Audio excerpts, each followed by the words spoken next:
Hello, hello. Well, we'll see if this microphone works.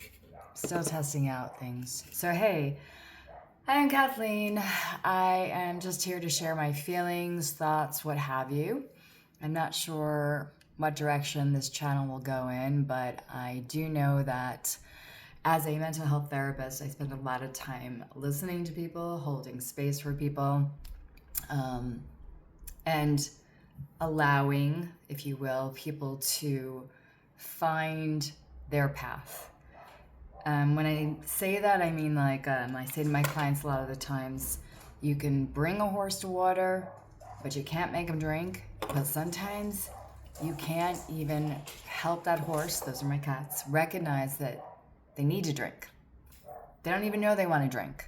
And what I mean by that is that part of learning to be a therapist, but also just being a human being in this world, is accepting that we're not here to drag people into what we think would be better for them, even if we truly believe it is better for them. Such as, let's say, somebody that is an alcoholic and we do an intervention and we gather, we get them into rehab, they're doing better, and then they relapse. And we're like, that's totally wrong. Let's try it again. Or I can't believe we spent all this money and they still relapse. But you know what? At that point, not like to diss the person, but that might be their path. Who are we to say where they should be going? And I kind of apply that same theme to the idea of, and I'm not necessarily religious, but I do believe in a higher being, a higher calling, that we make plans and God laughs. Like, what we think we want, what we think we need, is not always what we actually need. So when we think that things aren't coming for us or to us, and we're sitting there at the red light thinking, I'm going to be late, have you ever thought maybe that red light has come into your life because if you didn't stop, pause, you would have gotten into an accident or something bad would have happened.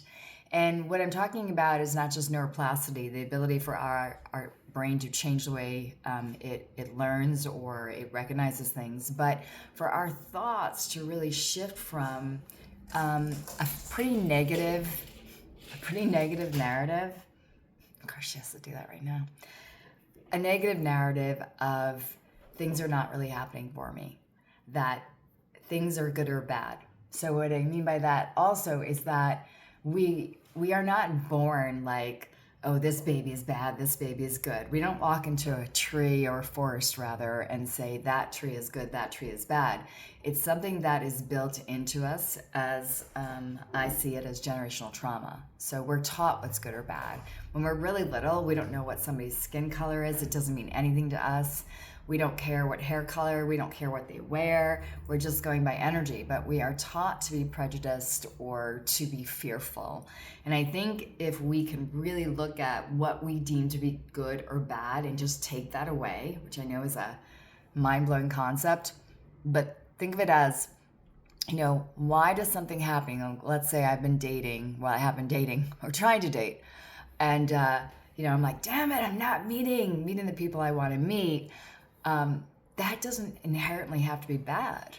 It could be something for me that I'm like, okay, it's getting me closer to what I want. Like, I'm learning a lot about myself. I'm learning how to communicate better with people. I'm meeting some nice people. They're just not what I would call porch person. Porch person being the person I want to sit on the porch with and be able to talk to and just do anything with and then have great sex with. Yeah, that's my porch person. So I haven't met them yet, but that doesn't mean that I'm not going to meet them.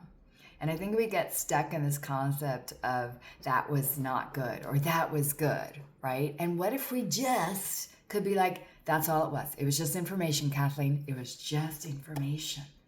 The fact that that person and you didn't quite click, that wasn't bad, it wasn't good, it was just information. So that's a little bit about me and how I think and how I roll, and I will continue to share with you my thoughts.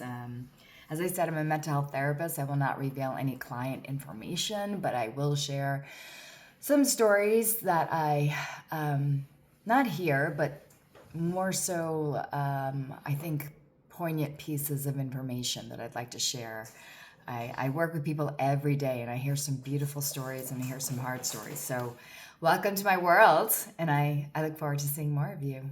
Bye. And don't forget to like. Don't forget to like and subscribe. That's right, because I'm Kathleen. I'm cool. All right, peace out. Bye.